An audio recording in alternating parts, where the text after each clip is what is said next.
Hello. On today's webinar, we're going to cover Do-It-Yourself Jones Act settlements. We're going to go through whether these are a smart move to try to save you money as an injured maritime worker trying to settle his own case, or whether it may be a bad idea to try to settle your own case and whether you may be leaving a lot of money on the table.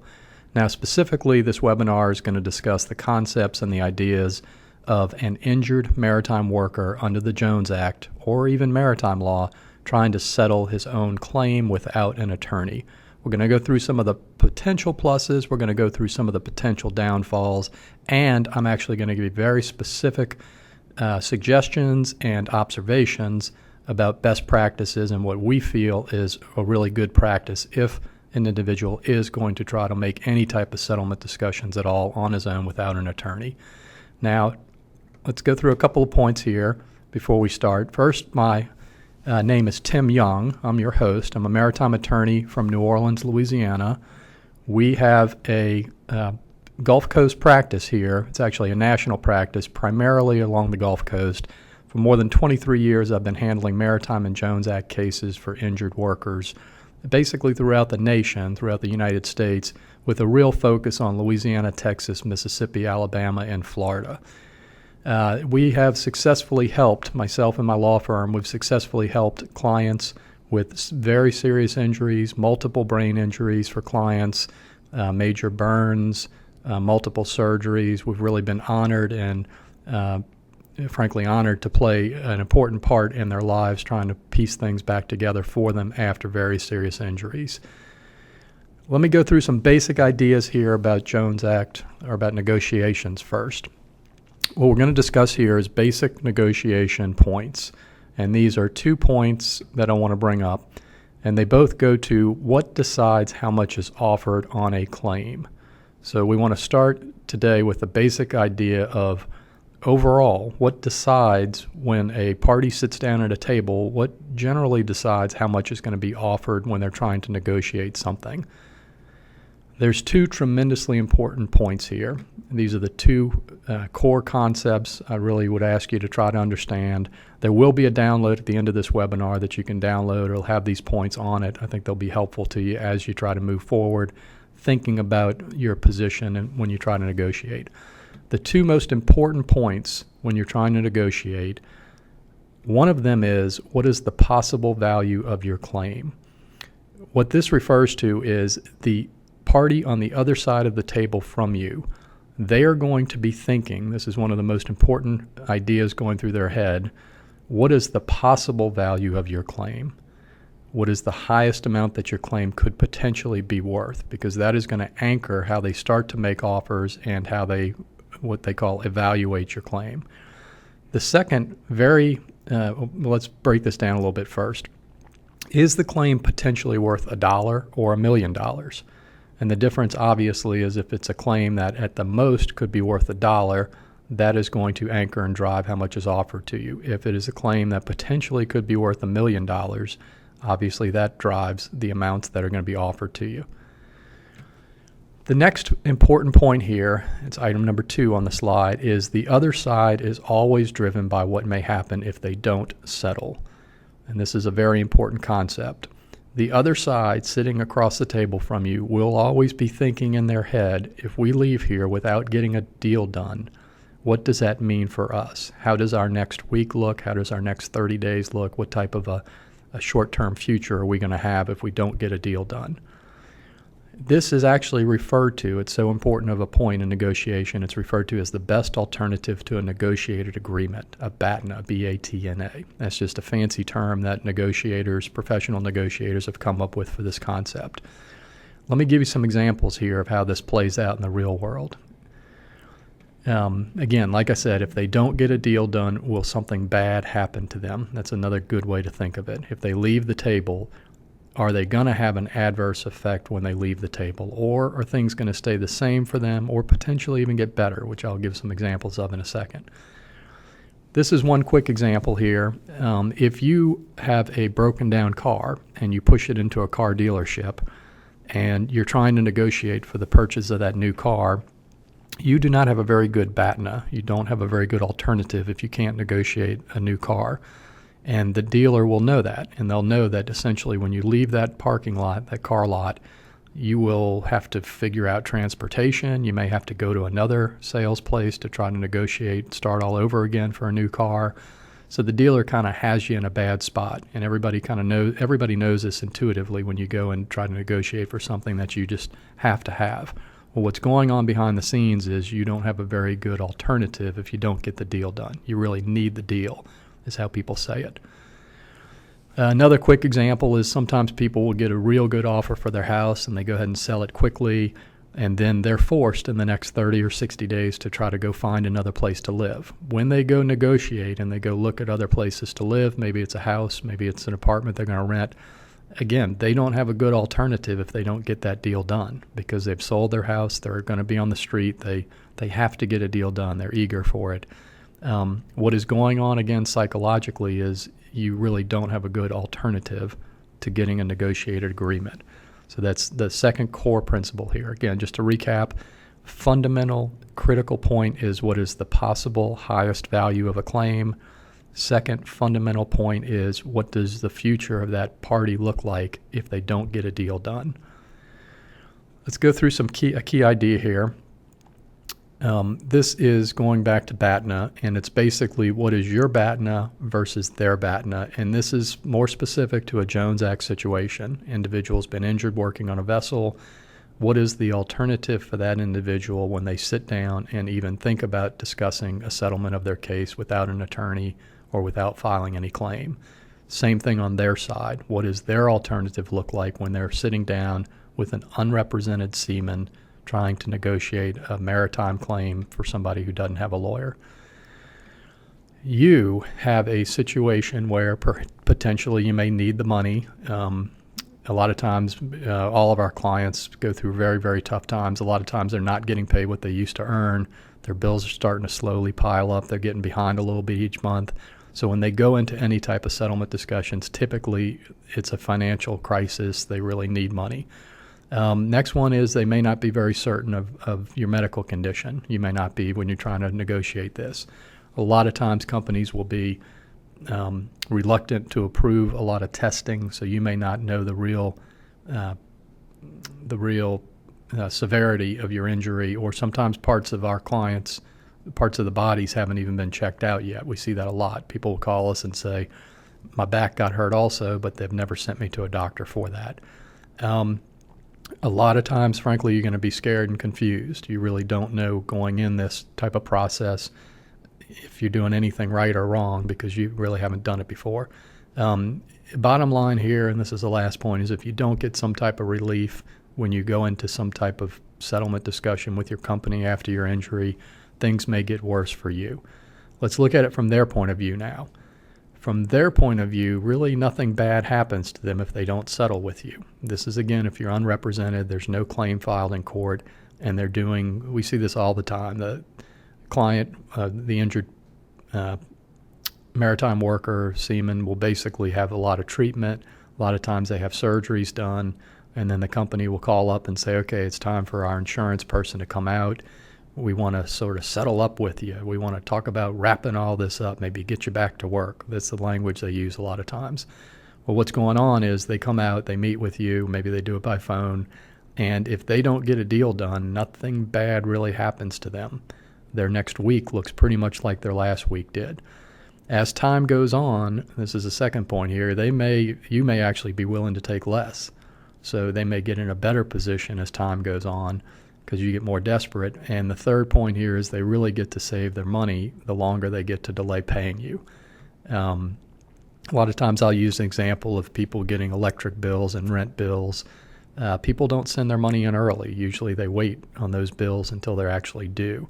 A little bit of the same concept there where the company is thinking there's really no urgency to settle this man's claim. We get to hold on to our money longer unless he gives us a real good incentive and a real good kind of a, quote, good deal on their end for settling at whatever number that you're willing to take. Let's go through a couple of things to think about before you even think about settling or discussing the settlement of your own Jones Act case or maritime case.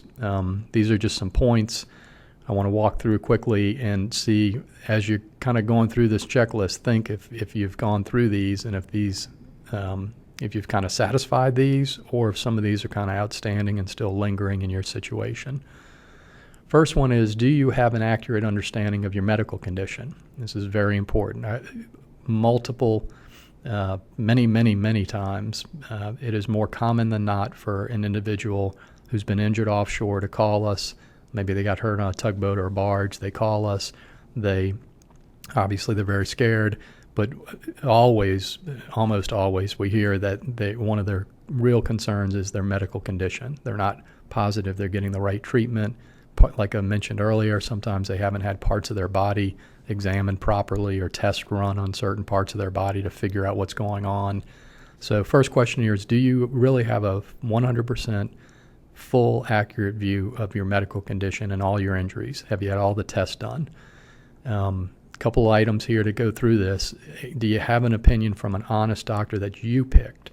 Again, it is more common than not that companies or insurance adjusters will get injured maritime workers to their own doctors that they pick. A lot of times it's not somebody that you really trust or have a relationship with before your injury. Next one is, have you had all the necessary testing done? And I mentioned this a second ago. This is sort of a checklist here. Have you had MRIs done? Have you had CTs done? Have you had nerve conduction? A lot of times things can manifest as sort of a tingling or a burning sensation, and that could actually be nerve damage. There's tests that can try to identify that for you. And a lot of times companies or insurance companies are not going to want to spend money on a test because, number one, it costs them money, more money out of their pocket. More importantly, though, and this is important to understand, is if they go and pay for a test and it shows that you do have nerve damage or a bad disc or some type of injury that needs to be fixed, what they've then done is they went out and they spent their own money, and they now have evidence and proof that you need more treatment and that you're more seriously hurt than they thought. So it really doesn't make sense from their point of view to be funding a lot of that and moving that forward for you. From your point of view, that's critical information that you've got to know, though. So that's a real conflict going on right there with the situation. Last item here, third item here is, do you know the full cost of any future treatment? This is going to be very important, and you'll see in a few minutes why. But have you talked to, again, honest doctors that you picked who have had all the testing done that they want to do, and have they talked about whether you need any type of procedure? Maybe you don't want it done right now or this year or next year, but at some point in your future, you're going to need to have a serious surgery that may cost $100,000 or $150,000. You got to figure all that out really before you can sit down and get a real idea of what your potential claim may be worth. Last one here is, do you know what you are actually physically capable of doing after your injury?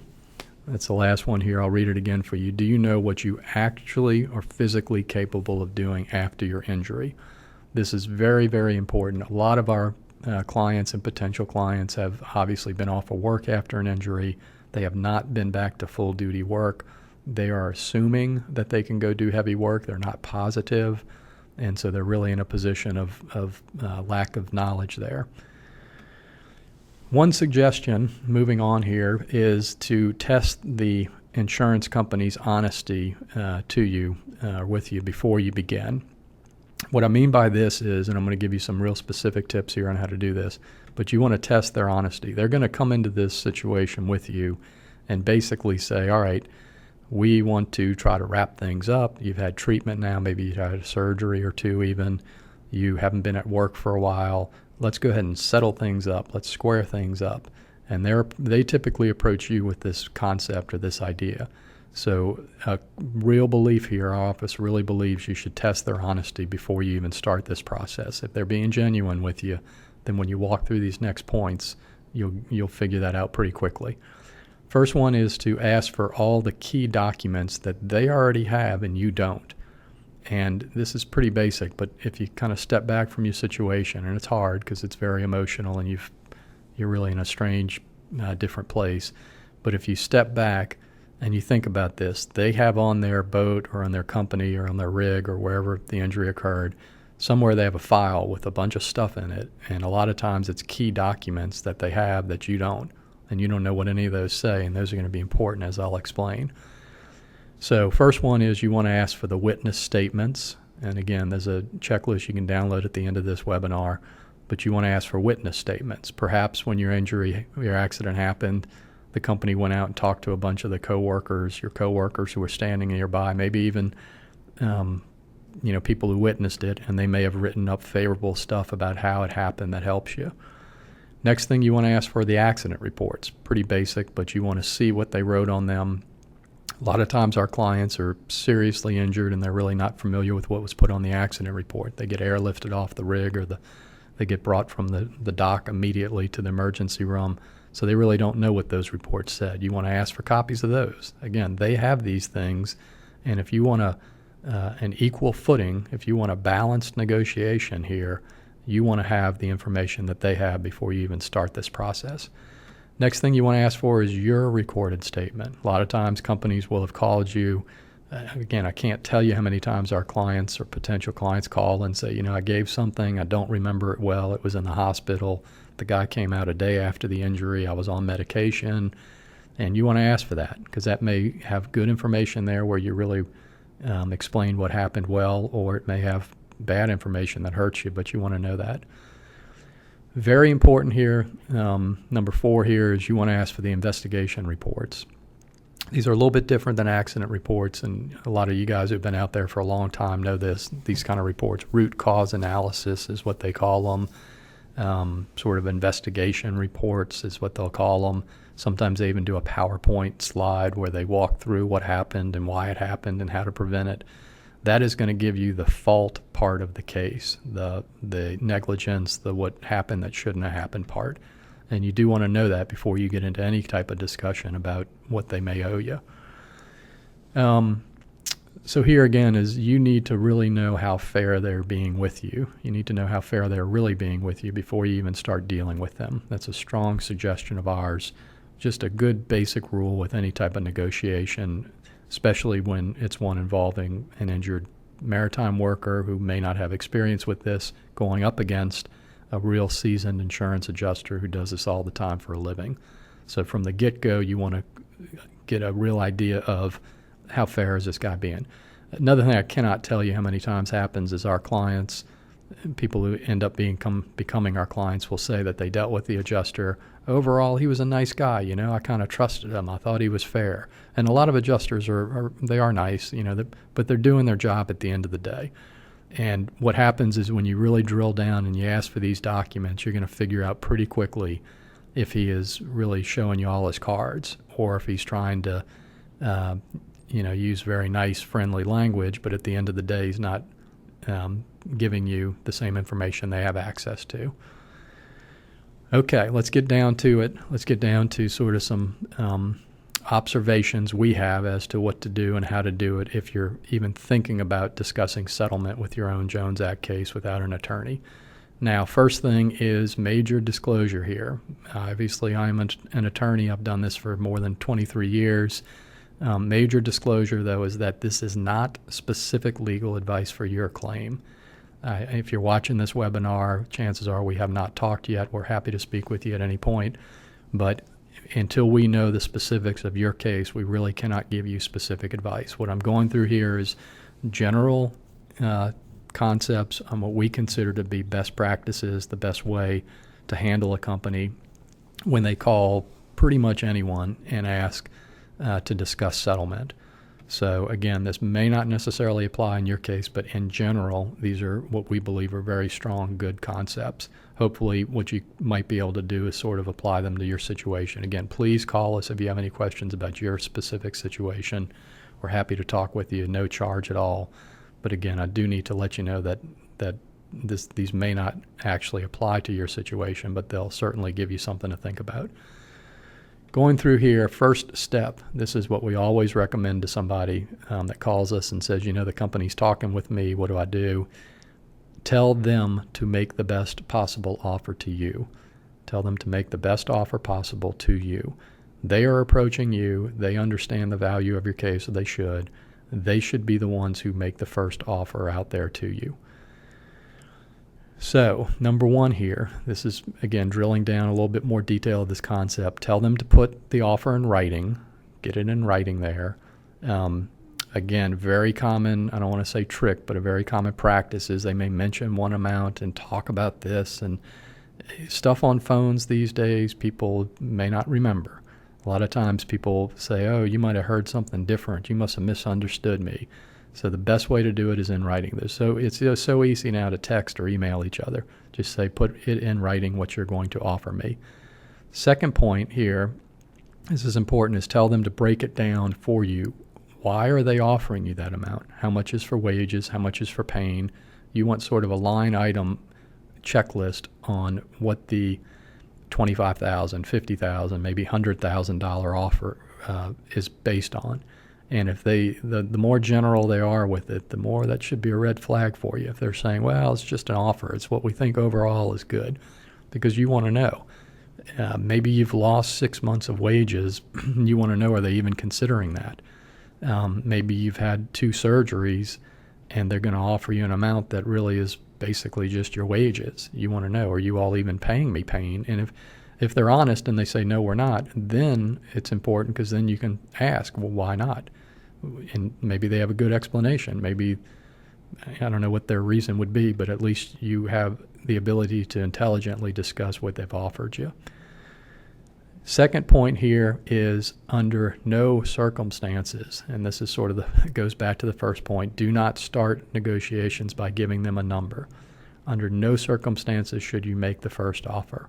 There's a saying by the legendary investor Warren Buffett. He says rule number 1 is don't lose money when you make an investment. Rule number 2 is never forget rule number 1. And this is kind of the same situation for anybody sitting down trying to talk to a seasoned professional insurance negotiating adjuster or a company that handles claims all the time. What you want to do is tell them to make the first offer, and you never want to forget that first rule. A couple of reasons why, and I want to explain this. I don't just want you to take it on trust here, and hopefully you'll understand the process better as we go through these. First one is, if you make the first offer, you're going to be setting a baseline. And any negotiations that occur, the first offer is very, very important. That's a longer, detailed discussion on psychology and everything else, but that first offer is very important. So you're going to be setting some type of baseline. The problem with any baseline here is, number 1 is it's going to go into the insurance company's file forever. Many, many times, clients have hired us after having some discussions with the company. Maybe they indicated, look, I'm trying to be real fair. I worked with y'all for 15 years. If you just pay me X amount, we'll be happy. I can get back on my feet. I think that's fair. Well, the company will then say, we're sorry, we can't do that. We'll offer you a third of X. And the client gets very upset, storms out of the conversations, or, breaks ways with the company, hires us. It is amazing. 9 months down the road, when we've been involved and everything has changed, and maybe the client's even had another surgery, at some point they inevitably bring up that X number. And they say, well, before your client hired you, he was willing to take X amount. So we're going to kind of start negotiations around there. And it digs a hole that you really have trouble getting out of later. Second point here is they're naturally going to offer you a lot less. Your idea of making an offer of a fair number, it really can backfire on you. Third idea here is, if your condition changes, that number is still out there. A little bit of what I said a moment ago. Things can change, but at the end of the day, you can't let that horse is out of the barn, like they say. It's basically a done deal. You've got it down there in your file, and you're going to be having to explain it or trying to work against it down the road.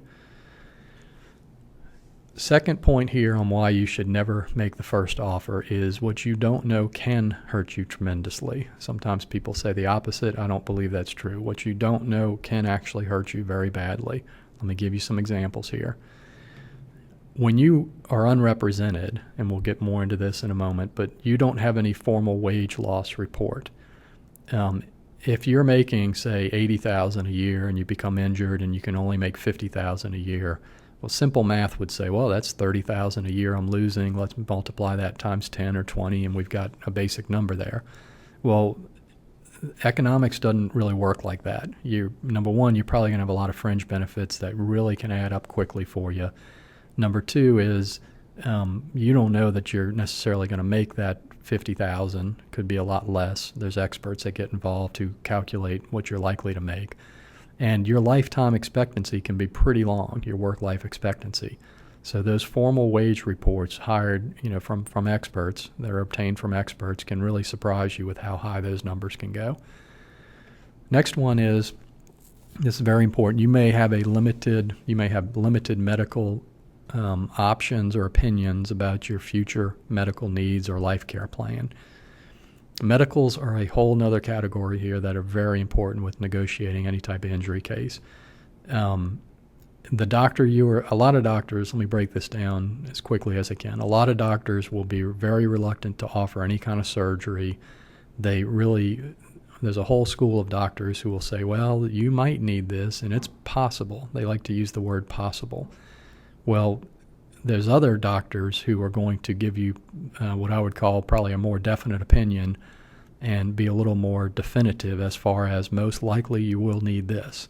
Now, you need to figure out pretty quickly what you're actually going to need down the road.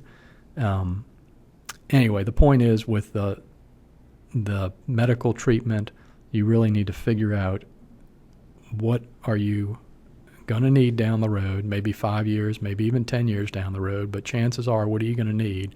And the other real important point is those surgery costs go up a lot each year. Medical expenses increase almost exponentially sometimes with the pharmacy increases and the surgery increases and hospital charges increasing. There's actual experts. We've done this on many, many cases, brain injury cases and catastrophic injuries, multiple surgeries. There is something called a life care plan. And what that is it figures out if you need $4,000 in prescriptions today, each year, if you're paying $3,000 or $4,000 every year now for your prescriptions, you would be shocked at how high that will go over your lifetime and what that will end up meaning to you in terms of dollars. Same thing with a MRI every few years to monitor your back injury. Those costs go up every year, and when you multiply that over your lifespan, it gets high very quickly. So when you start talking about even making a first offer, you don't know what those amounts really are going to be because you don't have the experts involved at that point. Third one here, again, I touched on this earlier, and this is maybe a longer conversation I'm happy to have with anybody watching this if you want to call me. But basically, a lot of times we see people who are injured, they sit out for a while, and they're assuming they can go back to work when they talk about negotiating something. So in your head, you may be thinking, I feel decent, I haven't had pain in a few months. But you also have to think, what have you been doing? Have you actually been lifting 50 to 80 pounds? Have you been working for 12 hours on your feet? Have you been up and down stairs all day? So you may be assuming that you can return to work, but you're not really sure yet, and you may be basing your idea of an offer on that. Fourth thing here is your company may be grossly at fault, and they may have the records that prove it. And this goes back to what I suggested at the very beginning, to test their honesty, and you want to ask for all those key documents. If your company has all those key documents, and let's say that the way you got injured was changed right afterwards, and they wrote it all up as being done horribly wrong, your company's going to be very reluctant to go to court on a case like that. You need to know that when you sit down and try to start talking with them. So you want to see what the information they have so y'all are on equal footing. If you make a first offer, you may not have those documents yet, so you really don't want to be shooting in the dark there. Final thoughts here, and let me go through this comparison. This may be the most valuable part of this webinar for you. How are things different with an attorney? And what I'm going to do now is all those little points I made very quickly with you, I want to walk through these and give you a little comparison here. And this is going to help you understand the points and learn them better, but it's also going to give you kind of an option B here on how things look different when a claim has been filed. Let's revisit the two most important things to a settlement. I mentioned this at the outset. The two tremendously important points are what is the possible value of your claim, and the other side's always driven by what may happen if they don't settle. Again, remember those two things. Those are from the other side's point of view. And what I mean by that is what you really want to do, and this is a good negotiation concept to begin with, but you want to sit in their chair, so to speak. You really want to stand in their shoes. You want to think, okay, here I am.